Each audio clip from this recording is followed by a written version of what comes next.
है। मेरी फिटनेस को और मेरे लगन को देख के कोई बता नहीं सकता मेरी सर्जरी हुई है। ऊपर से वो सर्जरी करते टाइम खराब होगी, मेरी एक वेन डैमेज हो गई जिसमें मेरा एक फेस का हिस्सा पैरालाइज हो गया। उसके बाद मेरे पिताजी ऑल इंडिया यूनिवर्सिटी चैंपियन थे। उनके जैसी फिजिक 1982 में हमारे लगभग किसी भी क्षेत्र में नहीं थी।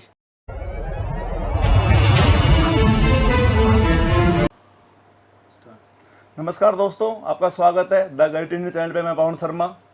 आज मैं आपको ऐसी हस्ती से मिलाऊंगा जो पूरी इंडिया के यूथ के लिए इंस्पिरेशन है और सभी युवा वर्ग जिनको बहुत चाहते हैं। एक बॉडी बिल्डर, एक मॉडल, एक पुलिस वाला। ऐसे पुलिस वाले जो अपने आप में यूनिक ही हैं और पुलिस के साथ साथ जिन्होंने हर क्षेत्र में अच्छा काम किया है। समझ गए होगे दोस्तों आप, भाई रूबल। नमस्कार भाई। Thank you. आपके चैनल पे आने के लिए बहुत बहुत शुक्रिया और आप बहुत अच्छा काम कर रहे हो। हमारी बेस्ट विशेस आपके साथ है। दोस्तों, भाई रूबल की जर्नी।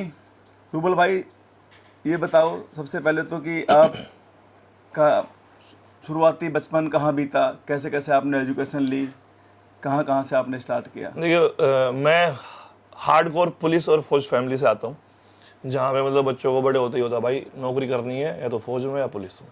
तो मेरे पिताजी भी पुलिस में थे, दादाजी फौज में थे।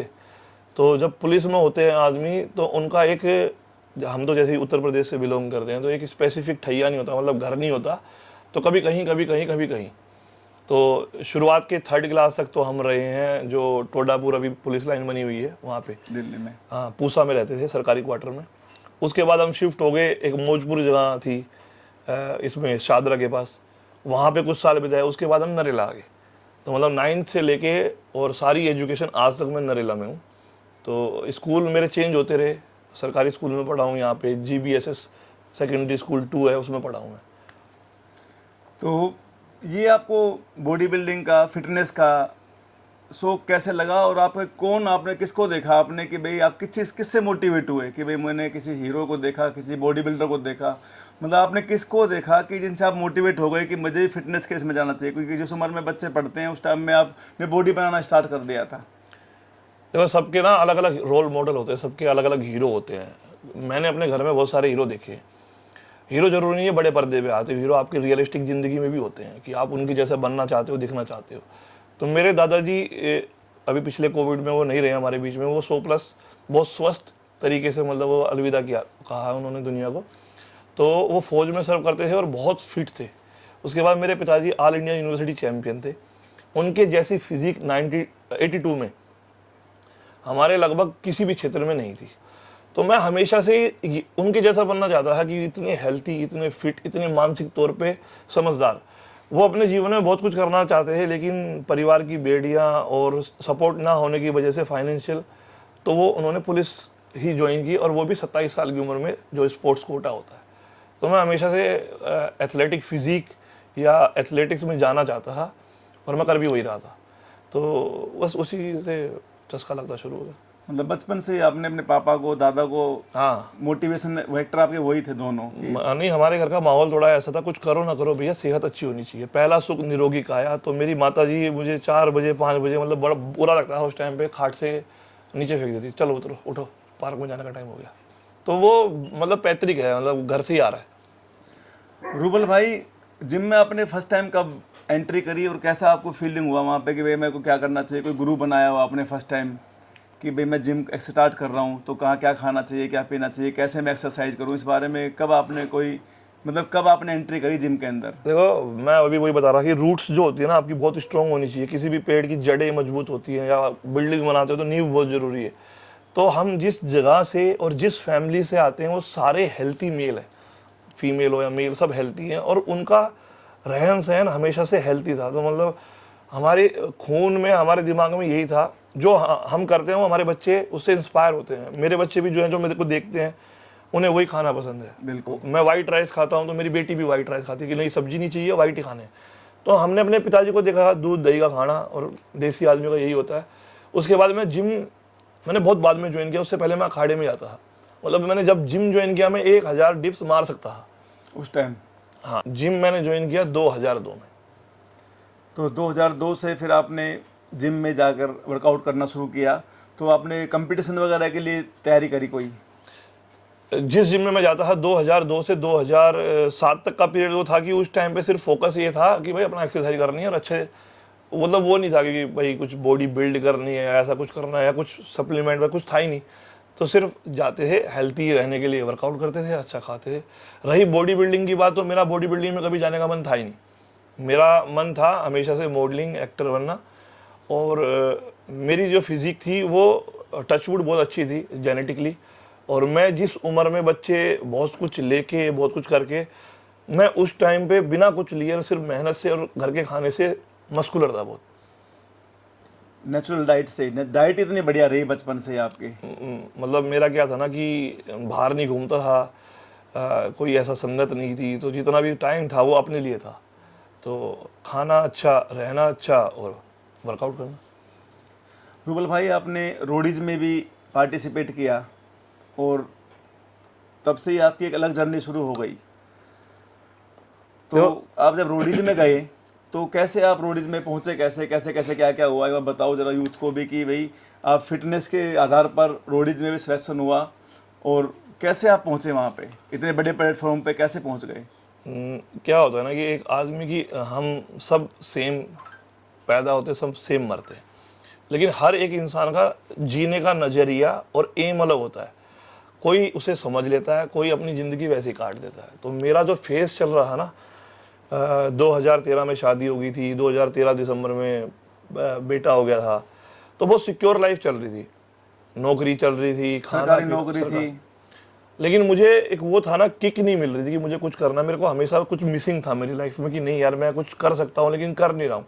तो कुछ ऐसा हुआ 2015 में मेरे और किसी मेरे दोस्त के बीच में, तो जो वहाँ से मुझे वो मेरे अंदर का जो रुका हुआ वो था, वो मुझे मिल गया किक कि हाँ मुझे अब कुछ करना है। और मेरे भाई ने इसमें बहुत सपोर्ट किया। तो हम अनप्लान्ड अपने आप को जज करने के लिए, कि ऐसा नहीं कि भाई बहुत दिनों से मेहनत की और जाके वहाँ पे ऑडिशन दे दिया, अनप्लान्ड था, लेकिन अपनी कैपेबिलिटी को जानने के लिए कि बोल कैसा सकता हूँ, दिख कैसा सकता हूँ और कर कैसा सकता हूँ। तो हम ऐसे ही चले गए। और वहाँ पे जो टीवी पे आया वो तीसरा राउंड होता है, उससे पहले फर्स्ट राउंड में बहुत अच्छा गया, सेकंड राउंड बहुत अच्छा गया और थर्ड राउंड। तो आज दोबारा करोड़ों व्यू दोबारा हर प्लेटफॉर्म पे उस पे आ रहे हैं। रूबल भाई, जब आप वहाँ से आ गए तो पूरे देश ने आपको देखा, आपकी बहुत तारीफ भी हुई उसमें कि भाई रोडीज में आपने बहुत अच्छा अपने आप को दिखाया और जो भी टास्क मिला उसको अच्छे से पूरा किया। रूबल भाई, अब थोड़ा ये आते हैं कि फिटनेस के ऊपर बात करते हैं कि अभी जो आज का जो यूथ है जिम जाता है, तो जिम जाता है तो रील्स बनाता है, बाइक चलाते हैं और एक अलग तरह का ट्रेंड है। तो आप उनके लिए क्या बोलोगे कि फिटनेस रहने के लिए जिम में जा रहे हो तो क्या करना चाहिए यूथ को? यूथ जल्दबाजी में बहुत है कि सबको जल्दबाजी है बहुत। हर चीज़ के फायदे नुकसान है। मैंने जैसे पहले भी कहा कि एक चीज़ अगर ज़िंदगी में आपके लाइफ में आती है तो उसके दो पहलू हैं। सोशल मीडिया है, उसकी दो साइड है। आप उससे अच्छा भी कर सकते हो ग्रैब, आप उससे बुरा भी कर सकते हो। तो जब हमने शुरू किया, या आप तो मेरे से भी बहुत सीनियर है, आपने शुरू किया, उस टाइम पे सोशल मीडिया की इन्वॉल्वमेंट नहीं थी। बिल्कुल नहीं थी। आप जो करते थे जिम में जाके अपनी लाइफ में अपने लिए करते थे। आज जो ट्रेंड चल रहा है, जो कर रहे हैं लोग, वो अपने लिए कम दूसरों के लिए ज़्यादा कर रहे हैं। इसीलिए हेल्थ की जगह अनहेल्थ प्रेफर हो रही है, शॉर्टकट प्रेफर हो रहा है कि वो अपने लिए नहीं कर रहे हैं, उन्हें दिखाना है आपको, उन्हें दिखाना है दूसरों को। अगर मैं जिम में जा रहा हूं तो मैं अपनी इंटरनल हेल्थ, अपनी सोल, अपनी आत्मा, अपनी बॉडी के लिए वर्कआउट करने नहीं जा रहा हूं। मतलब ये दिखा रहा हूं कि दूसरे क्या बोलेंगे, यार तेरे बाइसेप्स कैसे हैं। उस माइंड से, उस ट्रेंड से यूथ फोकस हो रहा है। और ये 3 महीने वाला जो ट्रेंड मैं बताया ना कि मैं 2000, मेरी कुछ भी खास इतनी बॉडी नहीं है और मुझे पूरे 20 साल हो चुके हैं कंटिन्यू। एक फेस ऐसा आया जिसमें मेरी सर्जरी हुई थी, उसमें 2009 में मैं कुछ 3-4 महीने जिम नहीं गया, नहीं तो मैं लगातार 20 साल से कर रहा हूँ। अभी आपने बताया कि सर्जरी हुई थी, तो आप कहाँ इंजर्ड हो गए थे? उसके बाद फिर आपसे कब, कितने दिन में रिकवर किया, कैसे क्या किया? इंजर्ड पता नहीं कैसे क्या, लाइफ में अप्स एंड डाउन्स होते हैं। 2009 में कैसी, मैं माता जी को लेके हॉस्पिटल गया था और दिखाना उनको था, तो मेरी माँ ने बोल दिया कि भाई डॉक्टर साहब इसकी अकल दाढ़ नहीं आई हुई है।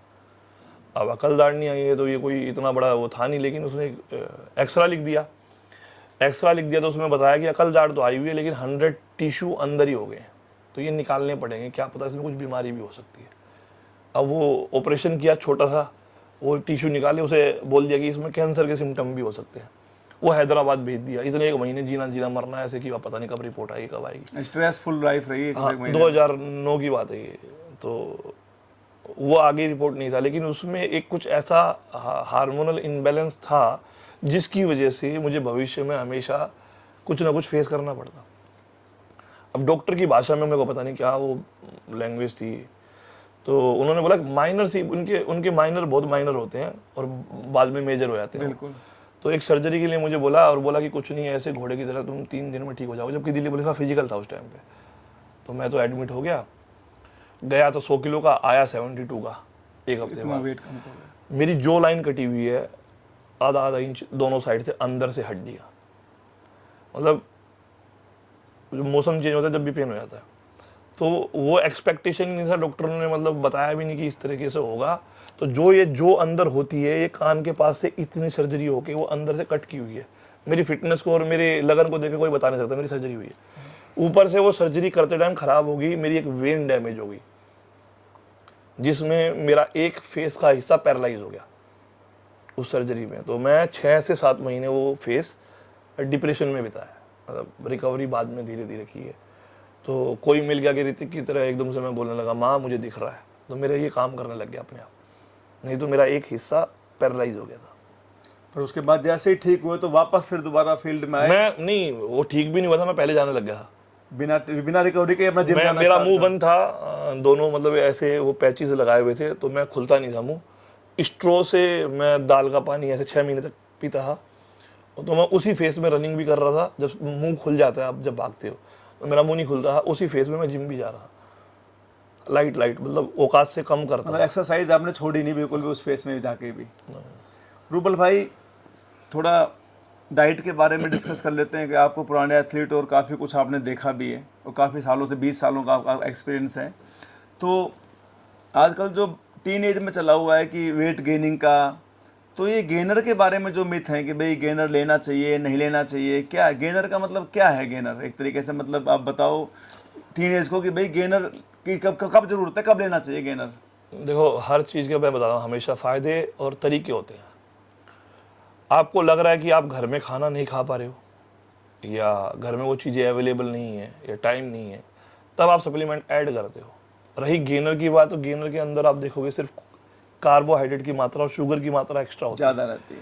तो वो आपकी रसोई में मिल सकती है चावल से, आलू से, दही से, इन सब चीज़ों को आप ऐड कर सकते हो ना अपनी लाइफ में। लेकिन क्या है कि यूथ ना शॉर्टकट ढूंढता है, इन्हें खाना नहीं है, बस ऐसा कुछ मिल जाए जिससे पेट भर जाए, वो पेट भी ना भरे और ईजी कंजप्शन हो जाए, बस ये इसके चक्कर में लोग गेनर खरीदते हैं। उस चक्कर में गेनर की डिमांड बढ़ने के चक्कर में उसकी डुप्लीकेसी ज़्यादा है, रिजल्ट देने के चक्कर में उसमें मिलावटें ज़्यादा है, कोई डेक्सोना मिला रहा है, कोई कुछ मिल रहा है, तो फेक सप्लीमेंट चल रहे हैं इस वजह से। तो जैसा कि आपने बताया कि किचन में भी अच्छा फूड मिल रहा है और किचन से ही बच्चों को वेट गेन करना, जिसमें बनाना शेक, चावल, दालें वाले सब मिला के, गेनर की ज़रूरत नहीं है। क्या है ना कि हमारा जो बॉडी और माइंड है ना, वो बहुत जल्दी एक्सक्यूज़ देता है, आपको रोकता है, आपको करने से मना करता है। माइंड बहुत स्मार्ट होता है, वो हर वो काम करने से रोकता है जिसमें मेहनत लगती है बॉडी को, क्योंकि उसे तो थकाना नहीं ना अपने आप को। तो हमारे यूथ क्या कर रहे हैं ना, जो छोटा रास्ता है उसको पकड़ने की कोशिश करते हैं, जबकि खाना कभी भी खराब होता ही नहीं है इंडियन फूड। मैं बहुत सारे बड़े बड़े कोचेस के हाथ काम कर चुका हूँ, तो वो इंडियन मसाले भी मना नहीं करते। लोग पता नहीं हमेशा रो फूड। आपकी मर्जी है, आप जो बचपन से खाते आ रहे हो उसको आपको अवॉइड करने की जरूरत ही नहीं है। हमारे घर में दाल चावल बहुत बेसिक बनते हैं, राजमा चावल, छोले चावल, दाल चावल, रोटी, आपको छोड़नी क्यों है? सारा खेल ही खाने का है ना। तो आप अपने खाने की लिमिट देखिए, आपको कितनी जरूरत है। गेन करना है तब थोड़ा सा एक्स्ट्रा खाना है, गेन नहीं करना है, कम करना है, थोड़ा कम कर देना है, बस ये सिंपल सा टॉपिक है। गेन करना है तो ज़्यादा खाओ और लीन करना है तो अपना कैलोरी कम। एक और मेथड बता देता हूँ, इतना साइंस नहीं है, सीधा फंडा है। आपका बॉडी वेट मान लो 70 किलो है और आपको गेन करना है, तो मल्टीप्लाई बाय 30 कर दो, तो आपकी कैलोरी आ जाएंगी। जैसे 70 गुना 30, 2100 आ गई, वो आपकी मेंटेनेंस कैलोरीज है यंग की। उसमें 5 शुरुआत के तौर पे 15 दिन के लिए उसमें 300 कैलोरी बढ़ा दो, यानी कि 2400 लेने लग जाओ। जब 2400 आप यूज टू हो जाओ, उसके बाद उसमें 300 और ऐड कर दो, 2700 कर दो, उसके बाद थोड़ी सी और, आपका वेट ऑटोमेटिक गेन होना शुरू हो जाएगा। कैलोरी बढ़ती रहेंगी, वेट ऐसे ही वेट लॉस में अगर 2100 है, आपको वेट लॉस करना है तो 1800 ले आओ, उसके बाद 1500 ले आओ। तो ऐसे ही वर्कआउट का पैटर्न चेंज कर लो, कैलोरीज बंद करो, कैलोरीज इनटेक बढ़ा दो। पर लाना स्टेप वाइज है, ऐसा नहीं कि आज 2100 कैलोरी आज ही मैं 1000 कैलोरी लैप्स कर दिया तो उसमें गड़बड़ हो जाएगी, बीमार होने बहुत सिस्टमैटिक तरीके से और पेशेंस के साथ। बॉडी बिल्डिंग या बॉडी बनाना भी एक लाइफस्टाइल का हिस्सा है। अगर आप compete नहीं कर रहे हो तो आपको इतना hard and fast rule follow करने की भी जरूरत नहीं है। मैंने जब कंपटीशन खेला तभी मैंने हार्डकोर डाइट की, नहीं तो मैं दही भी खाता हूँ, दूध भी पीता हूँ, चाय भी पीता हूँ और खाना भी खाता हूँ। घर का खाना मैं हमेशा खाता हूँ, सब्जी रोटी ये सब खाता हूँ। तो कभी भी आपको ऐसा कोई हार्ड एंड फास्ट रूल नहीं है, आपकी कैलोरीज मेंटेन होनी चाहिए। आजकल इसको नाम दिया, पहले हम वो ऐसे खाते थे तो हमने नाम नहीं दिया हुआ था। आजकल इसका नाम चला हुआ फ्लेक्सिबल डाइटिंग। तो आपकी डाइट वही है, लेकिन आपको अपने गोल के अंदर उसे फिट करना है। जैसे मैं मान लो 5 बार खाना खा रहा हूँ या 4 बार खा रहा हूँ, तो मेरी कैलोरी उतनी है जितनी मुझे चाहिए, चाहे मैं वो दाल से ले रहा हूँ, राइस से ले रहा हूँ, प्रोटीन का ऐड है उसमें, तो ये सब चीज़ें बहुत नॉर्मल है। रूबल भाई आजकल ट्रेंड चला हुआ है वेट लॉस के लिए कि कीटो डाइट, जीएम डाइट और बहुत तरह की डाइट है। भाई मैं दुनिया के सबसे बढ़िया कोच के साथ काम कर चुका हूँ। कार्ब साइकिल के अलावा कभी उसने मेरी 0 कार्ब नहीं की। इवन यहाँ पे लोग 1-1 महीना पहले कार्ब छोड़ देते हैं, बड़े बड़े एथलीट। बिल्कुल हाँ, मेरा लास्ट दिन भी भाई खूब खाया मैंने। तो कहीं कोई फालतू का फंड नहीं है, बेसिक और ओल्ड स्कूल सबसे बेस्ट है। बिल्कुल ठीक है, ये शॉर्टकट ना कीटो से एकदम से रिजल्ट मिलता है, लेकिन वो इतना अच्छा भी नहीं है, आप उसे लॉन्ग टर्म भी नहीं कर सकते। रूबल भाई अब आप ये बताओ कि अभी आप अपने आप को अभी आपका क्या रूटीन चल रहा है? जैसे अभी आप काफ़ी बिजी रहते हैं, आपके शूट्स भी चल रहे हैं, कहीं पे कहीं आपका अपना एस्थेटिक, आपका एक कपड़ों का ब्रांड भी है जो काफ़ी अच्छा है। दोस्तों रूबल भाई का कपड़ों का ब्रांड एक एस्थेटिक इंडिया, जो काफ़ी रिजनेबल रेट पे सभी स्पोर्ट्स के आप कपड़े ले सकते हो उनके पास से। ऑनलाइन है पूरा, हम डाल देंगे नीचे आपका लिंक, आप वहाँ से परचेजिंग कर सकते हो। तो जब मैं जिम जाता था, बहुत सारे यूथ है ना आजकल जिम जाते हैं, तो जैसे सोशल मीडिया का ज़माना है तो अपने आप को अच्छा दिखाना चाहते हैं, लेकिन ऐसे प्राइस में वो चीज़ें अवेलेबल नहीं है। बड़े बड़े ब्रांड बहुत कॉस्टली है। तो मेरे को जब मैं कर रहा था तो मुझे लगता था कि मैं खरीद नहीं पाता था कभी, और कॉपी पहनने की आदत नहीं थी कि मैं किसी चीज़ की कॉपी पहनूं। तो मुझे मेरे दोस्त लोग बड़ा मजाक उड़ाते थे, तू पहनेगा ब्रांड ये। तो मैंने वो एक ऐसा ब्रांड लॉन्च किया जो क्वालिटी में तो उनसे बेहतर हो, लेकिन प्राइस में उनसे 10% भी ना हो। तो बड़े बड़े ब्रांड है, वो उससे बढ़िया क्वालिटी मैं खुद रिसर्च करके, खुद मेहनत करके, एक कपड़ा मैंने यूज़ किया था पिछले साल नवंबर में दुबई में, और मैंने खूब घिसा। उसके बाद मैंने कंपटीशन भी खेला। 6 महीने मैंने यूज़ करने के बाद उसे लॉन्च किया। तो मैं उस तरीके से वो काम कर रहा हूँ। पहले आप अपने पूरा R&D करते हो कपड़े के ऊपर, उसके बाद आप अब ये मेरे ख्याल से 1-1.5 साल पुरानी टी शर्ट है जो मैं पहन रहा हूँ। जैसा कोई कलर भी नहीं हुआ, फेड और ब्लू जैसे भी खरीदी हो। ये वही है कि वो ब्रांडिंग में ज़्यादा खर्च करते हैं और क्वालिटी से कॉम्प्रोमाइज़ कर लेते हैं।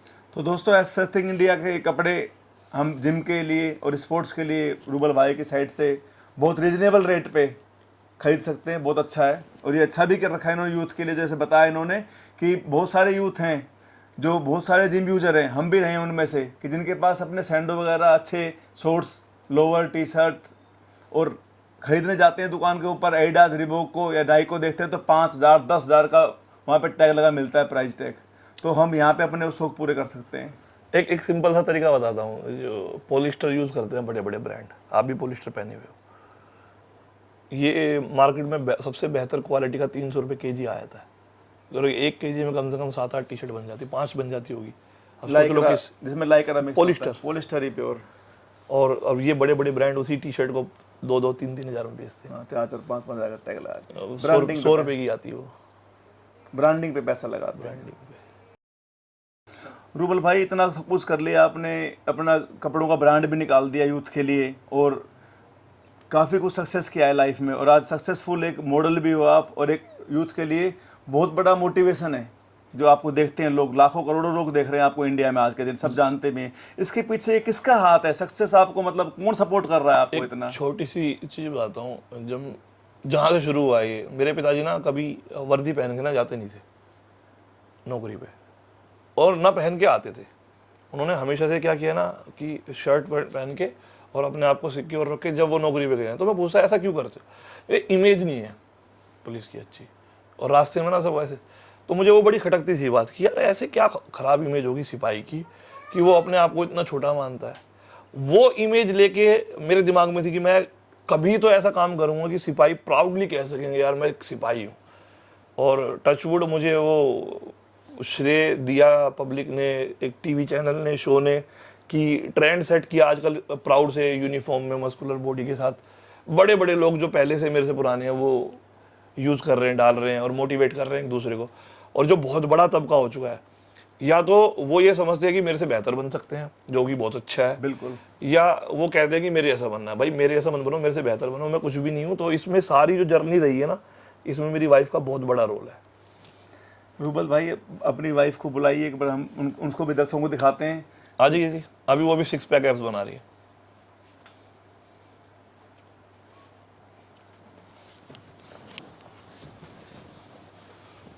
दीपा जी नमस्कार, स्वागत है आपका हमारे चैनल पे। Thank you. दीपा जी, रूबल भाई पूरे दिन बिजी रहते हैं और काफ़ी कुछ मेंटेन किया हुआ है लाइफ में, काफ़ी कुछ हासिल भी किया है इन्होंने। तो आप कैसे? पहले तो मैं कुछ नहीं करता, मैं खाली आदमी हूँ, ठीक है। वो हो जाता है, वो लगता है लोगों को। देखिए क्या है ना, कभी भी जो आपका पैशन है, आपका प्रोफेशन बने ना, तो आप उसमें बिजी लगोगे ही नहीं अपने आप को। बिल्कुल। मुझे लगता है मैं यार करता क्या हूँ, लोग मुझे बोलते हैं भाई तू इतना कुछ कर लेता है, मुझे कुछ नहीं लगता। मेरे पास बहुत टाइम रहता है। ऐसा नहीं होता है एक्चुअली, इनको लगता है कि ये कुछ नहीं करते हैं। जो सारा दिन मैं देखती हूँ ना कि जैसे अपनी वीडियो भी माइंड में हर टाइम ये घूमता रहता है कि अभी मेरे को क्या करना है, बच्चों के लिए ये चीज़ें करनी है, तो वो सब चीज़ें मैं देखती हूँ। इनको लगता है कि मैं तो फ्री रहता हूँ, कि मैं करता क्या हूँ। जो लोगों को इतना वो मेरे से पूछ के देखो ना कि आप करते क्या हो, क्योंकि वो चीज़ें मैं देखती हूँ सुबह से शाम तक। मुझे किसी ने बहुत, मैंने एक पता नहीं कहाँ पढ़ी थी या देखी थी कि आप हमेशा अपना प्रोफेशन वो चूज करो जिसमें आपको करने को मजा आता हो, है ना। आपको वो कभी बोरिंग लगेगा नहीं, आप उसमें कभी भी बोर नहीं हो सकते। तो मुझे पता ही नहीं चला कब मेरा फिटनेस प्रोफेशन बनता चला गया। मैं आज ट्रेनिंग भी देता हूँ, ऑनलाइन ट्रेनिंग भी देता हूँ मैं। मैडम जिम भी चला रही हैं, क्लोथिंग ब्रांड भी है, और कंटेंट भी बनाता हूँ, मोटिवेशन कंटेंट भी बनाता हूँ, और बहुत सारी चीज़ें लाइन अप भी हैं, अभी शो की भी चल रही है। तो मतलब मुझे लगता ही नहीं, क्योंकि ये इतने सारे काम कर लेता हूँ और मेरा पैशन है, उसे प्रोफेशन में कन्वर्ट हो गया। बहुत सारी चीज़ें होती हैं, लेकिन इजी कुछ भी नहीं होता है, बहुत मेहनत करनी पड़ती है, और बहुत सारी चीज़ें हैं जिसके साथ में हमें कॉम्प्रोमाइज़ करना पड़ता है। जैसे आपका वर्क हो जाता है, तो बच्चे भी हैं, तो बहुत सारी चीज़ें।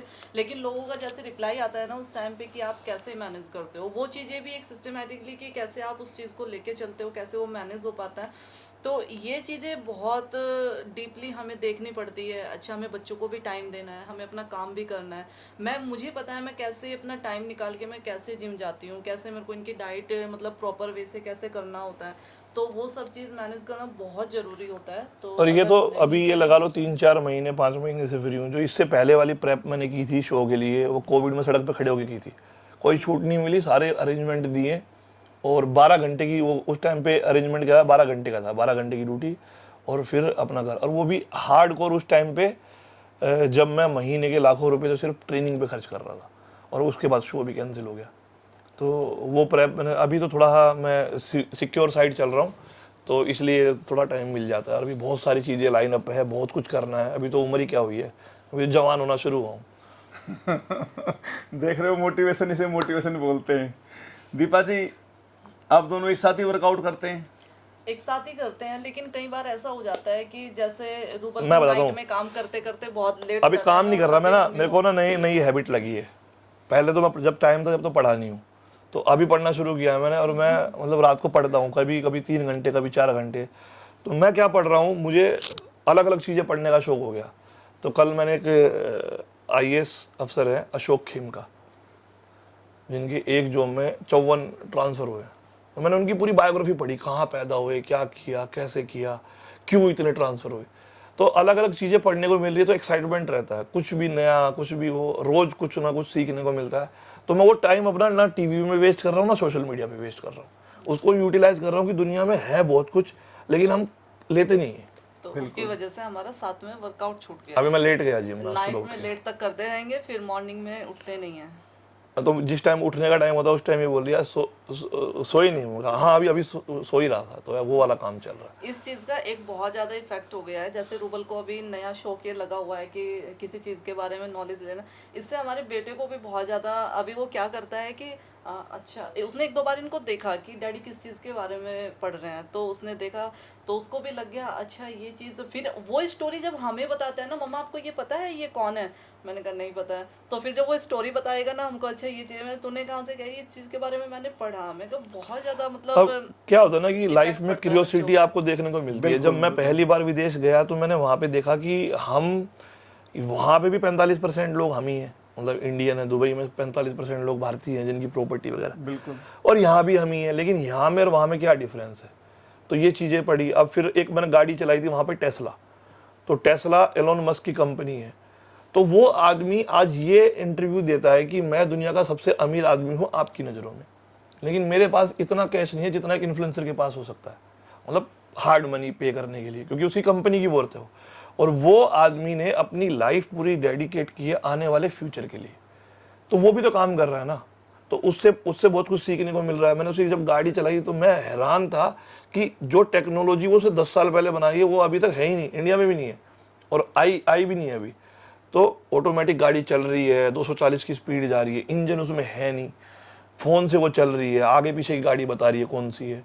तो वो चीज़ें सीखने को दुनिया में इतना कुछ है कि हम किसी से भी कुछ भी ग्रैब कर सकते हैं। तो मैं अभी अगला मेरा वो है कि उसकी पूरी लाइफ बायोग्राफी, कहाँ क्या क्या गलतियाँ की, और वो आदमी ये कहता है कि मैं फ्यूचर के लिए अपना सब कुछ दांव पे लगा सकता हूँ, जो वो कई बार कर भी चुका है। तो ये सीखने की चीज़ें हैं बहुत सारी, लाइफ में कुछ नहीं है, सबकी दाल रोटी चल जाती है।